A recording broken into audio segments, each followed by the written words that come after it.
We all already know that Meghan Markle constantly stays in the spotlight, and it often feels like she actively seeks attention. At this point, it doesn't really surprise anyone anymore. But lately, something feels different. The way she has started including her children in her content doesn't feel natural. It feels carefully arranged, almost like a setup. And honestly, it comes across as a bit sad. Both Meghan and Prince Harry have repeatedly said that they want to protect their children from the dangers of the internet. They've spoken about privacy, safety, and keeping their kids away from public exposure. But then, when you look at their social media posts, you start to notice something that doesn't quite match those statements. Their children are there, you can hear them clearly, you can see parts of them, but you never fully see their faces. Not even once. And that doesn't feel accidental. It feels deliberate. Very controlled. Almost like every single frame has been planned ahead of time. And that's where things start to feel a bit off.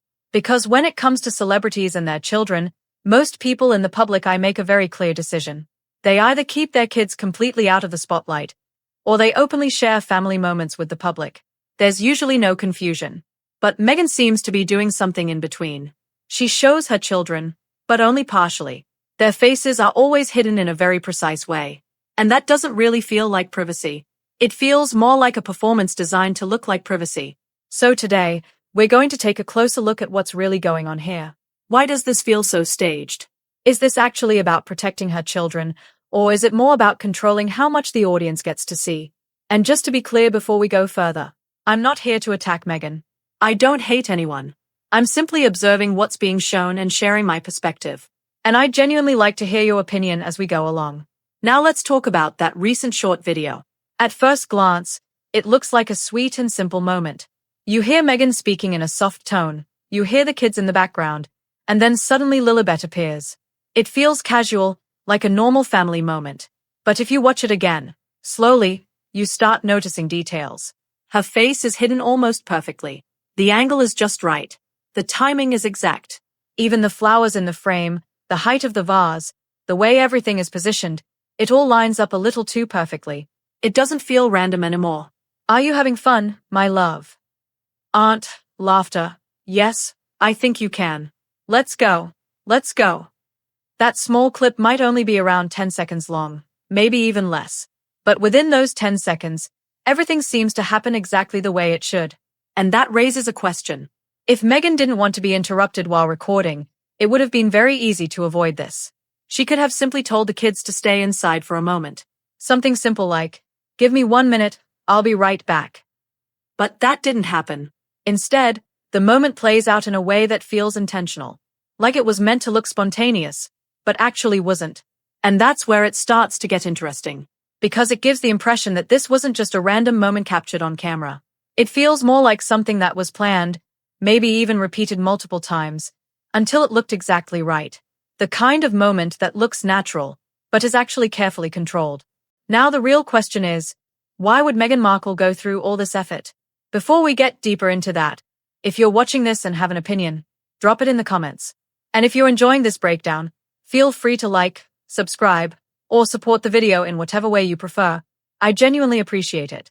Now, while looking into how other celebrities handle their children's privacy, one thing becomes very clear. Most of them don't sit in this confusing middle space. They make a firm, clear choice. Take George Clooney and Amal Clooney, for example. They have twins, but you will never see their faces online. They've openly said they want to protect their children as much as possible. And when you actually look at George's social media presence, there's barely anything personal there. Then there's Cameron Diaz. She's also extremely private when it comes to her children.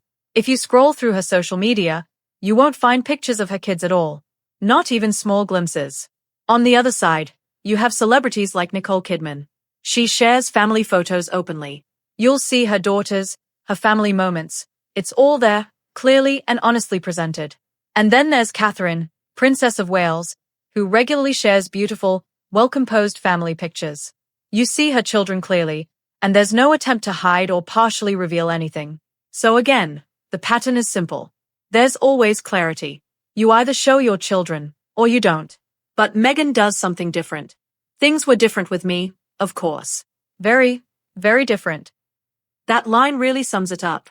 She says she wants privacy. She talks about safety and protecting her children from public exposure. But at the same time, she continues to include them in content, just not fully. You hear them, but don't fully see them. You see them, but not clearly. They are present, but only in a limited way. It creates this strange balance. Not fully private, not fully public. Just somewhere in between. And that's what makes it feel confusing, and for some people, even frustrating. It's like getting just enough to stay curious, but never enough to feel satisfied. In a way, it even resembles her show, With Love, Meghan. It's always a little bit of this, a little bit of that, but never the full picture. There's always something held back. And over time, that pattern starts to feel intentional. Almost like a strategy. Because when you show something partially, people naturally become more curious. They pause the video. They replay it. They zoom in. They try to catch details they might have missed. And the more they do that, the more engagement the content gets. Now look again at that short clip. Notice the timing of Lilibet's appearance. The exact moment she enters the frame. The angle at which she's positioned. The way her face is hidden just enough. It doesn't feel accidental anymore. It feels rehearsed. Not just once, but possibly multiple times until everything looked exactly right. Like actors practicing a scene until it feels natural. And that's the key. It has to feel natural. Because the goal is to make it look like a real, everyday moment. A moment that says, look, I'm just a mom. Kids run around. They interrupt. Life is busy. But at the same time, it presents a very controlled version of that reality. Because let's be honest, this isn't the average situation. There's help, there's space, there are resources that most people don't have. So it creates a question. Is this truly relatable? Or is it designed to look relatable? I'm not a parent myself, so I'm genuinely curious. What do you think? Can you relate to this kind of moment? Or does it feel a bit too perfect? And then there's another small detail that stands out. The way Meghan addresses her child in that clip. Are you having fun, my love? Archie. It might seem like a small thing, but it raises an interesting question. How often do parents switch between nicknames and real names like that? Most people tend to stick with one or two names consistently, maybe a nickname that stays for years. But in Meghan's case, it seems to change over time. Back in 2019, she referred to him as Bubba. Then in 2020, she mentioned the nickname Arch, saying it had a Greek meaning. Now, we hear my love and Archie. Meanwhile, Prince Harry has been called H consistently for years. That hasn't changed. So why does Arch's name keep changing? Some people may not think much of it. Others might find it unusual. But it does add another layer to the overall picture. Because when small details keep shifting, it can make everything feel a bit less natural, and a bit more managed. Now let's go a bit deeper, because this is where things start to feel more serious. When you look at these moments again, especially the way Meghan Markle includes her children, it begins to raise a bigger question. Are these moments truly natural? Or are they being guided? Because for a child to consistently position themselves in a way where their face is hidden so precisely, it doesn't usually happen by accident. Children don't naturally think about camera angles, lighting, or how much of their face is visible. So either this behavior has been learned over time, or it has been directed. And that's where people start to feel uncomfortable. Because if it's learned, it means the child has adapted to always being partially hidden. And if it's directed, it suggests that someone is actively guiding how these moments should look on camera. Neither option feels completely natural. There was also a discussion on X that touched on this idea. It suggested that when a child behaves this way, hiding their face so perfectly, it could mean they've either picked it up instinctively or they've been told to do it. And that raises an important question. When did this kind of thing become normal?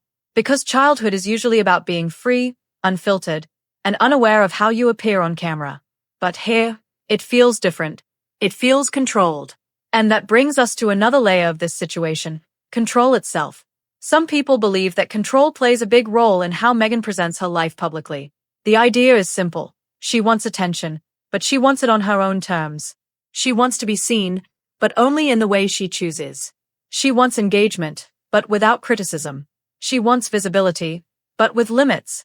And when you look at these posts, that pattern seems to appear again. The children are included, but only partially. The moment looks real, but is possibly structured. The interaction feels spontaneous, but maybe planned. Everything sits within a very specific boundary. And that boundary keeps the focus exactly where she wants it. On her. There's also another pattern that people often talk about. The idea that she connects with people when it benefits her, and then distances herself when it no longer does. Whether or not someone agrees with that, it's a perception that exists, and it adds to the overall conversation. Because when you combine that perception with these carefully managed posts, it creates a bigger picture. A picture where everything is intentional. Nothing is. Nothing is fully unplanned. Even the imperfect moments start to feel designed. Now go back to that video again. Watch how everything unfolds.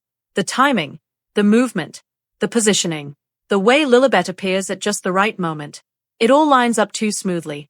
And when something looks that smooth, it often means it has been practiced. Maybe once, maybe twice, or maybe as many times as needed until it looked effortless. Because that's the goal, to make it look effortless. To create a moment that feels real, even if it's been carefully shaped behind the scenes. And that's where the difference lies. Real moments are messy. They are unpredictable. They don't always look perfect.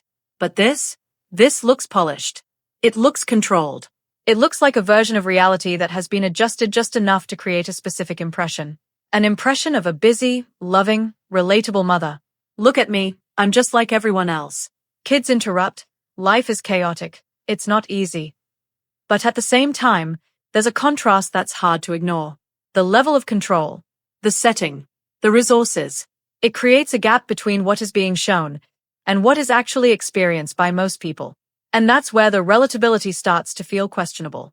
Because for something to truly feel relatable, it usually needs to be a bit imperfect, a bit unplanned, a bit real. But when everything lines up just right, it can start to feel more like a performance than a real-life moment. And this is where opinions start to split.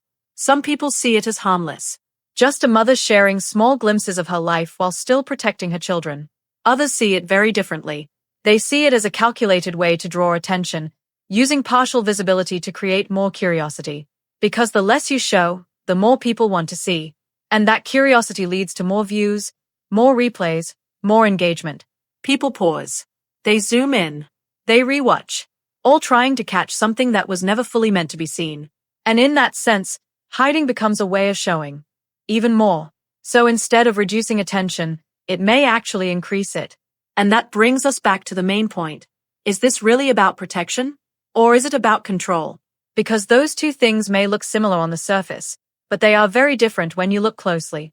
So when you step back and look at everything together, a clearer picture starts to form. The short clips, the carefully timed appearances, the partially hidden faces, the soft, controlled interactions, all of it creates a very specific kind of image. And when you look at how Meghan Markle presents these moments, it starts to feel less like random family life, and more like something that has been shaped, adjusted, and presented with intention. Because real privacy is simple. You either keep your children completely out of the public eye, or you choose to share them openly. But this middle approach, it doesn't fully protect, and it doesn't fully reveal. Instead, it creates curiosity, and curiosity brings attention. People stop. They look closer. They replay the video. They try to notice details. And without even realizing it, the focus stays exactly where it's meant to be, on Meghan. And that's where this starts to feel less like protection and more like controlled visibility. Because if the goal was truly privacy, the children wouldn't appear at all. And if the goal was openness, there wouldn't be this level of careful hiding. But this in-between approach does something very powerful. It keeps people engaged. It keeps people guessing. And most importantly, it keeps people watching. Now, some might say this is harmless. That it's simply a mother sharing small parts of her life while trying to protect her children at the same time. And that's a fair point. But others see it differently. They see a pattern of control, a pattern where everything is shown, but only in a very specific way. Where even the most natural moments feel guided. Where even interruptions feel perfectly timed. And where nothing is fully accidental. Because when something looks this precise, it usually is. And that brings us to what might be the most important part of all. What message does this send? Because children don't choose how they are presented online. That choice is made for them. And when they are included in a way that is partial, controlled, and carefully framed, it raises questions about intention. Is it about sharing a moment? Or is it about creating one? Is it about connection? Or is it about attention? And maybe the answer isn't completely black and white. Maybe it's a mix of both. But the way it's being done, that very specific balance between showing and hiding, feels less like a natural decision and more like a strategy. A way to stay visible without being fully exposed. A way to stay relevant without giving everything away. And in today's world, where attention is everything, that kind of strategy can be very effective. But effectiveness doesn't always mean authenticity. And that's where the disconnect happens. Because what is being presented as real and spontaneous can sometimes feel structured and controlled. And once that feeling sets in, it becomes hard to ignore. Now I want to hear from you. When you watch these clips, what do you see? Do you see a genuine, playful, everyday moment? Or does it feel planned, rehearsed, and carefully managed? Do you think this is about protecting the children? Or do you think it's about controlling the narrative? Let me know your thoughts. I'm really curious to hear different perspectives on this. And if you haven't seen my previous video where I talked about how Meghan handles relationships and why some people believe she connects and disconnects strategically, make sure to check that out as well. I've linked it below. Thanks for watching, and I'll see you in the next one.